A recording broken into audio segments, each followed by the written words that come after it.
A propósito del lanzamiento del libro Sentipensamientos de la comunicación desarrollo a la comunicación para el buen vivir, queremos conversar con su autor, el doctor Adalid Contreras, un reconocido especialista boliviano en el ámbito de la comunicación y de la sociología. El doctor Adalid Contreras ha sido director del Centro de Educación CANA y docente del Diplomado sobre el Derecho a la Información y a la Comunicación en Claxo. Su aporte y compromiso en la CAN y en la Cancillería boliviana han sido de gran relevancia para la integración subregional y sudamericana.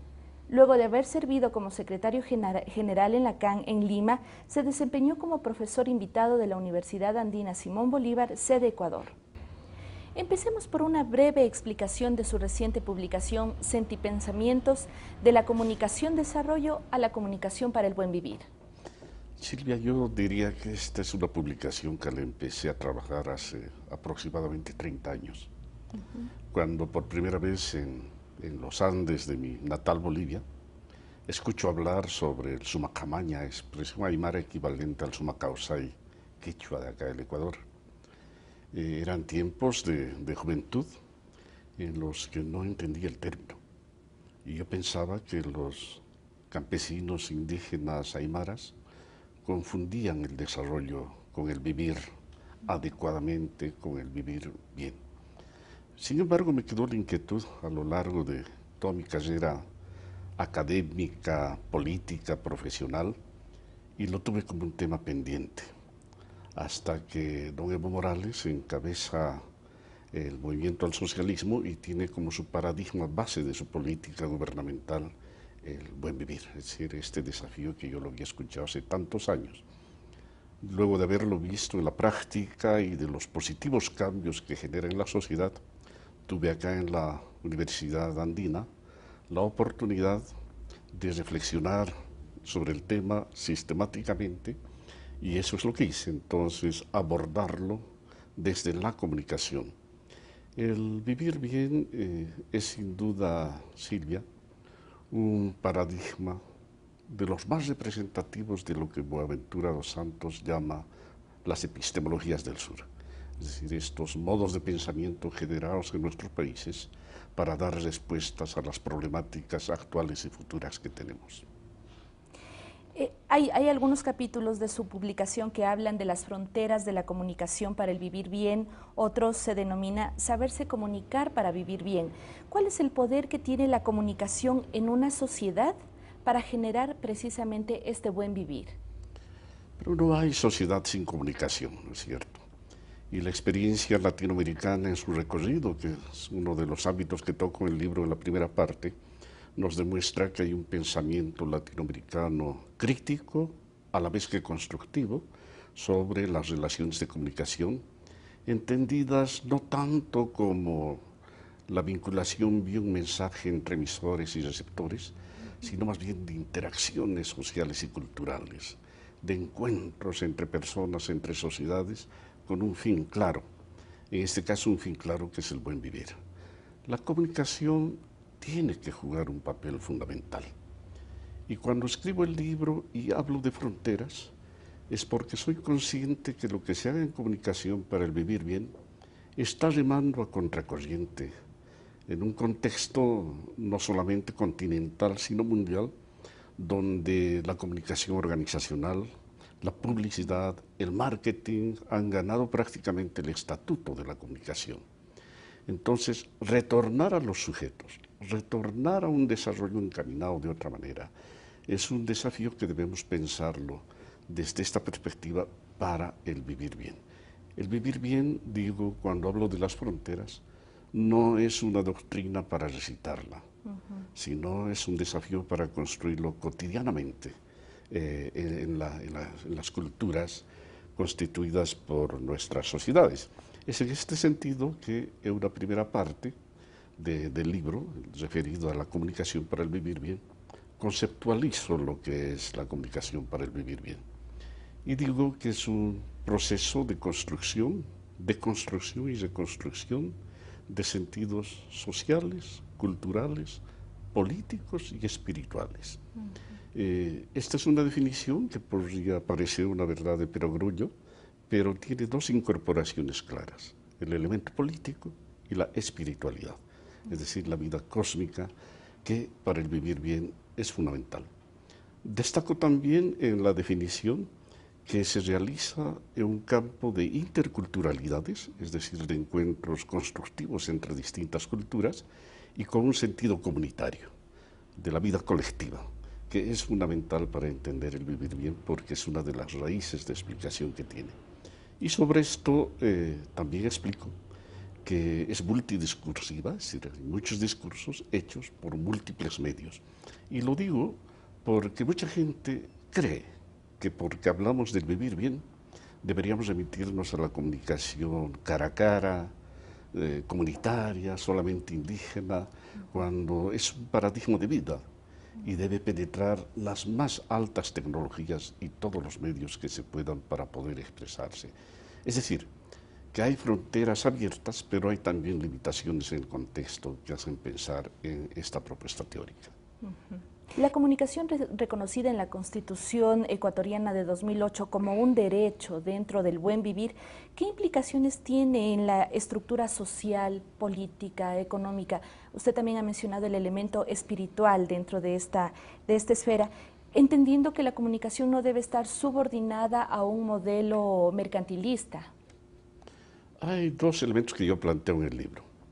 Uno de ellos hablo que la comunicación para el vivir bien se realiza en dos campos políticos, el de la ciudadanía y el del Estado, cosa que en realidad representa una ventaja para los procesos de integración y de comunicación, porque normalmente la comunicación hecha desde la ciudadanía tenía el carácter contestatario frente al Estado. En cambio, en estos tiempos, con legislaciones como la que usted menciona, tenemos la posibilidad de una articulación entre políticas de Estado y reivindicaciones ciudadanas. Y la comunicación para el vivir bien debe situarse en esa posición. No dejar nunca el origen, el momento constitutivo de la propuesta que está en la ciudadanía y que debe hacerse política pública.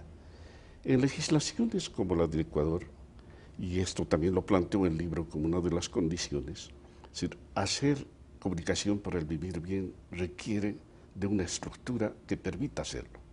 Esto significa tener políticas de comunicación, legislaciones de comunicación, políticas culturales y sobre el derecho a la comunicación. Y en el Ecuador lo tenemos.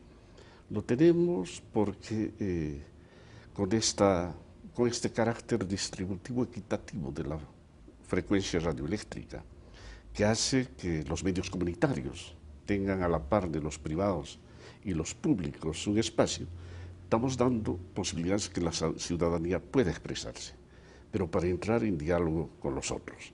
Una característica de la comunicación para el vivir bien, con o sin legislación, es que no busca oposiciones, sino más bien complementariedades. Entonces, el buen vivir, apoyándose en el derecho a la comunicación, ¿puede ayudar a reconstruir la cosmovisión andina de nuestras comunidades ancestrales? En realidad son varias fuentes de constitución del buen vivir. Una, la más importante, René Zabaleta Bercán, un sociólogo boliviano, habla del momento constitutivo, es decir, la importancia de tomar en cuenta el origen de un pensamiento. Y el origen del buen vivir indudablemente están las comunidades indígenas andina-amazónicas y debemos recuperar de la experiencia de la vida comunitaria que nos ofrece como paradigma el buen vivir. Pero no se detiene en los pueblos indígenas amazónicos. Se nutre y se enriquece con propuestas más bien del campo de la política, de los movimientos antisistémicos, anticapitalistas, anticoloniales, los movimientos afro, los movimientos de mujeres, de derechos humanos, los ambientalistas. Las políticas de Estado de Ecuador y de Bolivia nutren de otra manera el vivir bien. Por supuesto, reconociendo positivamente el aporte de los pueblos indígenas, pero haciéndolo a la vez un paradigma de carácter universal, una política que nos permita una forma de vida distinta en los tiempos que estamos viviendo y a futuro. Desde su apreciación, doctor, ¿los actores sociales de este país ven a la comunicación como un elemento democrático para buscar un cambio social enfocado en equidad, justicia, respeto, o aún es un elemento invisibilizado? Tenemos que trabajar en la construcción de la utopía. En realidad, el buen vivir es una propuesta que existe localmente en comunidades indígenas, pero como norma, como forma de sociedad, tenemos que construirla. Es decir, a la vez que tiene bases reales, es una utopía que debemos construirla en base a ciertos principios que usted ha mencionado. Más específicamente, desde el vivir bien, la complementariedad, la reciprocidad, junto con la solidaridad y la equidad, hacen principios que deberían guiar en forma comunitaria la forma de vida en la sociedad y debemos generar movimientos para esto, con una característica que nos da el vivir bien. Es decir, nos habla de la importancia, además de la comunidad, de la armonía. O sea, el buen vivir es tener armonía consigo mismo, el ámbito espiritual o cósmico, armonía con la sociedad, las relaciones socioculturales y políticas, y armonía también con la naturaleza a la cual pertenecemos. Entonces, esta trilogía es fundamental para tener un paradigma de forma de vida que incluya, que recoja los movimientos sociales, pero que no solamente los recoja, sino que los desafíe a que sigamos construyendo una sociedad del buen vivir. Ahora, Bolivia también adoptó esta definición del buen vivir en su Constitución de 2009. ¿Cuáles han sido los resultados alcanzados en términos de mejoramiento de la calidad de vida, la convivencia con la naturaleza, la equidad en el sistema económico, entre otros aspectos? Los cambios son positivos, pero debemos tomar en cuenta una cosa cuando hablamos de estados y el buen vivir. El buen vivir se hizo política de Estado muy rápidamente, sin darse el tiempo para un desarrollo teórico y metodológico completo del paradigma. Entonces se está obligado a construirse en la práctica, midiendo resultados con un elemento difícil de trabajar. Y es que el buen vivir se hace rápidamente oficialista. Y todo lo que es oficialista, lastimosamente, se pone en la mira de la crítica de distintos sectores sociales. Eso pasa en Ecuador y eso pasa en Bolivia. Y aparte de esto, el vivir bien, al ser una filosofía de vida nueva, se hace exigente en los propósitos que se persigue.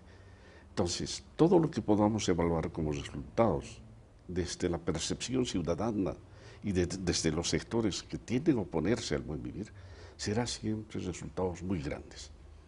De todas maneras, debemos valorar los grandes resultados que se están logrando en Bolivia, en el ámbito de la reducción de la pobreza. Más del 25% se ha reducido aproximadamente un 11%, lo que en menos de 10 años, lo que es un logro realmente fundamental. En la inclusión ciudadana, tenemos un presidente indígena que es consecuente en sus actos con lo que piensa. La inclusión ciudadana es un elemento vital. Las políticas sociales reflejan la necesidad de una política que muestre la armonía, la reciprocidad que requiere el buen vivir. Yo diría que Bolivia está bien encaminada para la conformación interna de una sociedad equitativa, pero también para su proyección a otras fronteras del mundo desde esta perspectiva. Sabemos también, doctor, que usted debe ausentarse por un largo periodo y dejar las aulas de la Universidad Andina. ¿Cuál es la gestión que va a realizar próximamente en el ámbito de la integración subregional? Pero aprovecho su pregunta para expresar mi agradecimiento a la Universidad Andina, expresar mi agradecimiento especial a su rector, Enrique Ayala, que de manera tan generosa me ofreció venir un tiempo acá, entre comillas, a tomar mi año sabático, que me permitió escribir, reflexionar sobre distintos temas que los tenía yo pendientes de trabajar. Debo decir que la Universidad Andina es una universidad de altísima excelencia de la que me siento honrado de ser parte. De acá hacia adelante la ventaja que yo tengo es no solamente ya una práctica de integración, sino una reflexión sobre la integración. La voy a volcar donde vaya. Estoy decidiendo en este momento mi futuro destino laboral, pero sin duda que estará relacionado con la integración latinoamericana, que es parte de la utopía de vida que tenemos. Queremos agradecer la presencia del doctor Adalid Contreras por su colaboración en esta entrevista, en la cual hemos podido conocer sus reflexiones acerca del buen vivir. Muchas gracias. De la Fundación Ebert. Bienvenido, Omar. Gracias por estar en este espacio. ¿Cuál ha sido el papel de los medios de comunicación en la construcción de realidades alrededor del conflicto?